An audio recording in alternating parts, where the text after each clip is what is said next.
नमस्कार प्यारे बच्चों।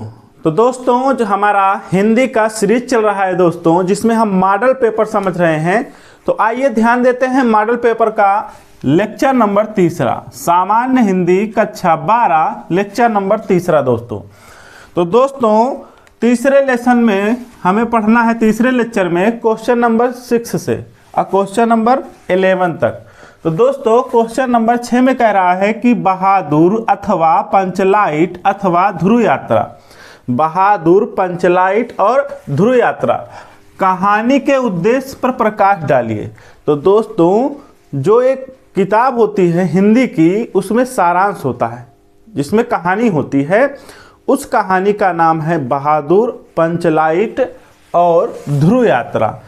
इन तीनों कहानियों में से कोई एक कहानी आपको लिखनी होती है जो आपके प्रश्न पत्र में आया हो। लेकिन आने को तो दोस्तों ये बहादुर, पंचलाइट और ध्रुव यात्रा तीनों कहानियाँ आती हैं, इसमें से आपको एक ही लिखना है। तो दोस्तों, सबसे आसान रहता है पंचलाइट। कौन रहता है? पंचलाइट। पंचलाइट जिसमें गोधन के बारे में लिखना होता है। कहानी आसान है, छोटी है, ठीक है। इसलिए दोस्तों, कहानी के उद्देश्य पर प्रकाश डालना होगा तो आप पंचलाइट पर डालिएगा, ठीक है दोस्तों। पंचलाइट कहानी, पंचलाइट सारांश बहुत छोटा है, आसान है याद करने में, ठीक है। क्वेश्चन नंबर 7 में आएगा, स्वपठित खंड काव्य लोकवृत्ति के नायक का चरित्र चित्रण वर्णन कीजिए। तो दोस्तों, प्रश्न नंबर 7वें में खंड काव्य जो है जिसमें आलोक वृत्ति है, आलोक वृत्ति में गांधी जी के बारे में वर्णन है, उनके चरित्र तथा उन्होंने क्या क्या किए हैं, गांधी जी के पूर्ण विस्तार जो है आलोक वृत्ति में बताया गया है। तो दोस्तों, क्वेश्चन नंबर 7 में आपको गांधी जी के चरित्र चित्रण के बारे में देगा। 2 प्रश्न देता है, दोनों प्रश्नों में कोई एक प्रश्न गांधी जी का चरित्र चित्रण रहेगा। आपको दोनों प्रश्न नहीं करने हैं, मात्र एक प्रश्न करना है। तो दोस्तों, जो आलोक वृत्ति है उसमें पूछने का तरीका बदल सकता है। कहेगा आलोक वृत्ति के नायक का वर्णन कीजिए, आलोक वृत्ति नायक के चरित्र का वर्णन कीजिए, गांधी जी के चरित्र का वर्णन कीजिए। तो कहने का तात्पर्य है सारी बातें सिर्फ गांधी जी के बारे में की जाएगी, गांधी जी के बारे में वर्णन किया जाएगा। तो इसलिए क्वेश्चन नंबर 7 में 2 प्रश्न पूछेगा, उनमें से एक करना है और याद रखना, पता करना कि पहले में है कि दूसरे में है, जिसमें गांधी जी के चरित्र चित्रण के बारे में वर्णन करने के लिए कह रहा है।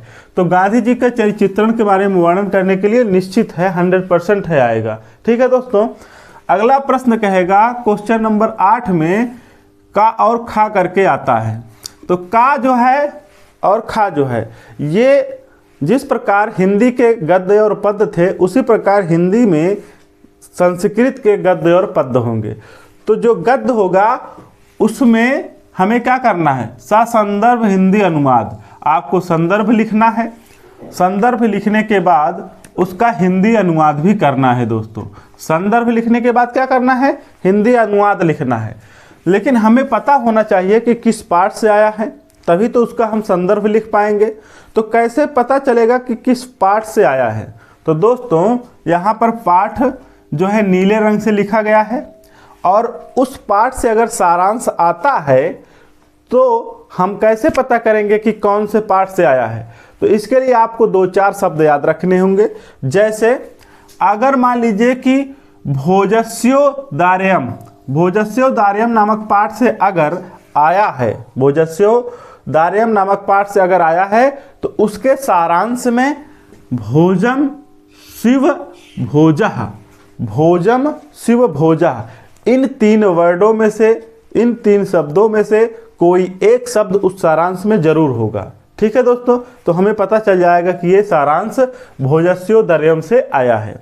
इसी प्रकार अगर आत्माज्ञा एवं सर्वज्ञ, आत्माज्ञा एवं सर्वज्ञ, अगर याज्ञवल्क्यो मैत्रेय मुवाच, अगर ये वाला वर्ड आया है आपके सारांश में, तो समझ लेना कि आत्माज्ञा एवं सर्वज्ञ नामक पाठ से आया है। उसी प्रकार संस्कृत भाषाया महत्तम, संस्कृत भाषाया महत्तम में अगर आएगा तो उसमें भारत देश संस्कृतस्य गुरु महापुरुष का नाम वाल्मीकि। जैसे महापुरुष का नाम आएगा, जैसे वाल्मीकि आएगा, बौद्ध आएगा, ठीक है।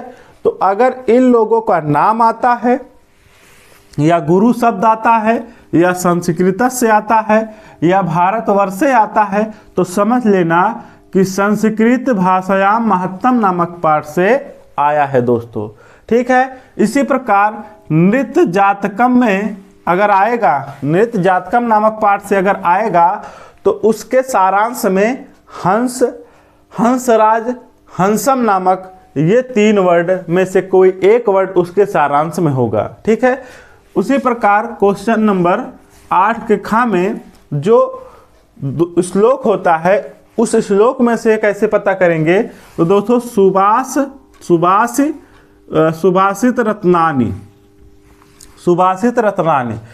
अगर सुभाषित, सुखार्थी, काव्य, विद्या, परोक्षे, हंस, सहसा, भद्रम और भाषासु, अगर ये शब्द जैसे सुभाषित, सुखार्थी, काव्य, विद्या, परोक्षे, सहसा, भद्रम और भाषासु, ये वर्डों में से कोई एक वर्ड अगर आता है तो समझ लेना वो सुभाषित रत्नानि नामक पाठ से आया है, ये श्लोक होता है। उसी प्रकार मालवीय महामना मालवीय नामक पाठ से अगर आएगा, चाहे वो सारांश हो या श्लोक हो, तो उसमें से कोई एक वर्ड आएगा, जैसे महामना, महापुरुषः, हिंदी, हिंदू, जयंती या संस्कृत, ये सब वर्डों में से कोई एक वर्ड आएगा। महामना मालवीय नामक जो पाठ है उसमें अगर जयंती नामक शब्द आता है तो समझ लेना महामना मालवीय नामक पाठ का श्लोक है, ठीक है दोस्तों।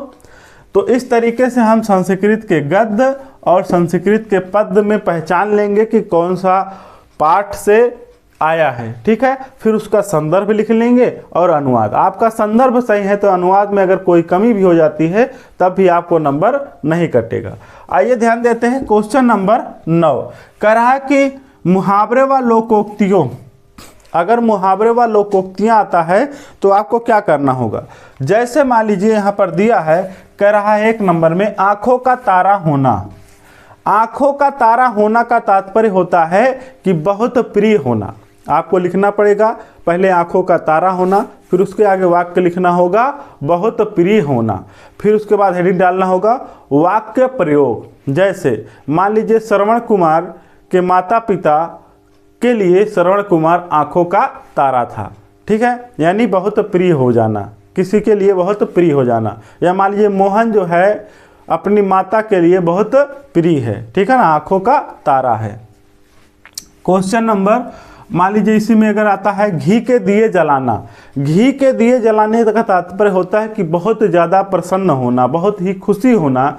तो आपको लिखना है घी के दिए जलाना, उसके आगे लिखना होगा क्या कहते हैं बहुत अधिक प्रसन्न होना, ठीक है ना, बहुत खुश होना। फिर वाक्य प्रयोग में आपको लिख देना है कि राम के लौटने के बाद, वनवास से राम के लौटने के बाद अयोध्या में घी के दिए जलाए गए, ये खुशियाँ हैं। तो ये है आपका मुहावरे एवं लोकोक्तियाँ। साथ ही साथ क्वेश्चन नंबर 10 आता है अपठित गद्यांश या पद्यांश।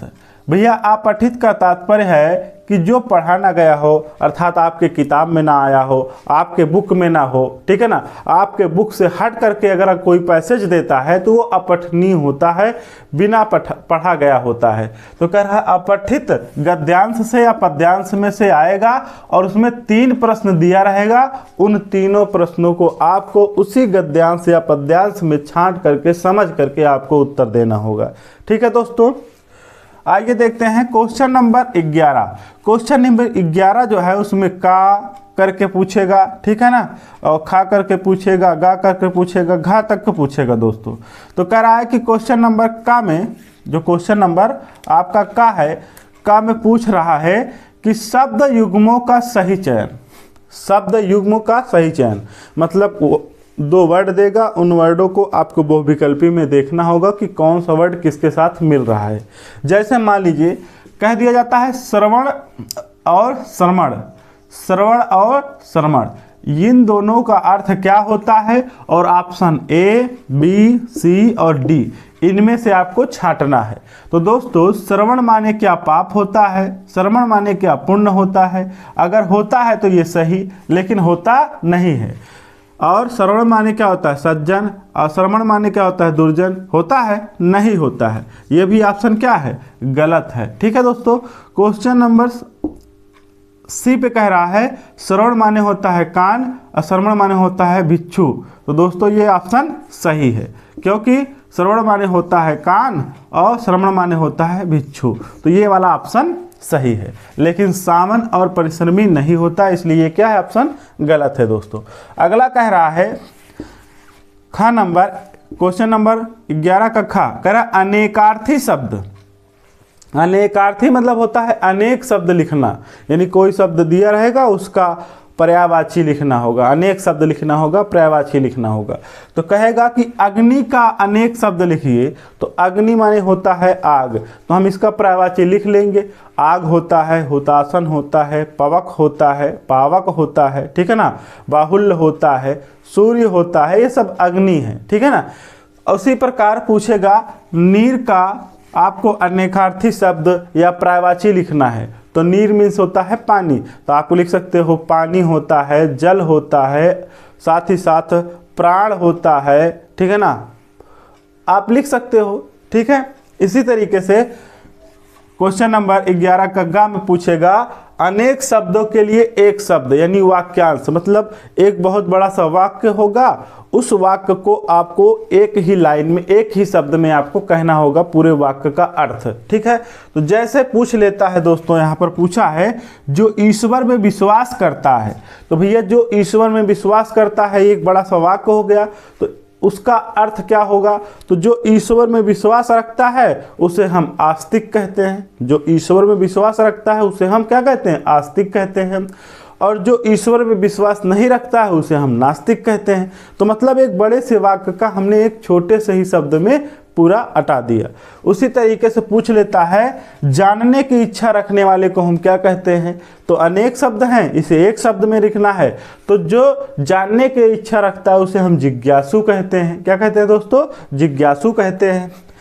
क्वेश्चन नंबर 11 का घ कह रहा है वाक्यों में त्रुटि मार्जन। त्रुटि मार्जन मतलब होता है कमियां, यानी गलत लिखा होगा, उस चाहे वो लिंग के आधार पे, वचन के आधार पे, कारक के आधार पे, काल के आधार पे या वर्तनी के आधार पे अगर कोई संबंधित त्रुटियां देखने को मिलता है तो उन त्रुटियों को हमें सही करना है। जैसे यहाँ पर ऑप्शन दिया गया है, कह रहा है दोस्तों कि मेरा प्राण संकट में है, मेरा प्राण संकट में है, तो आपको इसे सही करना है, ये गलत वर्ड लिखा हुआ है, तो हमें क्या करना है, इसे मेरा प्राण संकट में है तो इसे लिखना है मेरे प्राण संकट में, और यहाँ पर हैं लगाना है, क्या लगाना है, हैं, अन्न का बिंदी, मेरे प्राण संकट में हैं। ठीक है दोस्तों, क्योंकि मेरा मेरी सब क्या होता है बहुवचन होता है। अगला कह रहा है कि सीता गुणवान स्त्री है।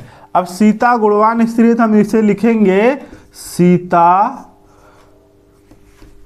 सीता गुणवती स्त्री है, सीता गुणवती स्त्री है। अब सीता एक वचन है इसलिए यहाँ पर है नहीं लगाएंगे, है लगाएंगे। ठीक है, अगला कह रहा है कि प्रधानमंत्री भाषण दिए थे, तो हम यहाँ लिखेंगे प्रधानमंत्री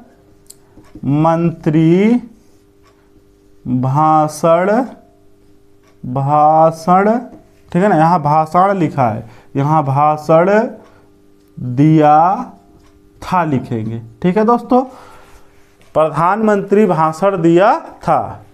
तो इस तरीके से हमें क्या करना है, शुद्ध करना होता है क्वेश्चन नंबर 11 के घ में।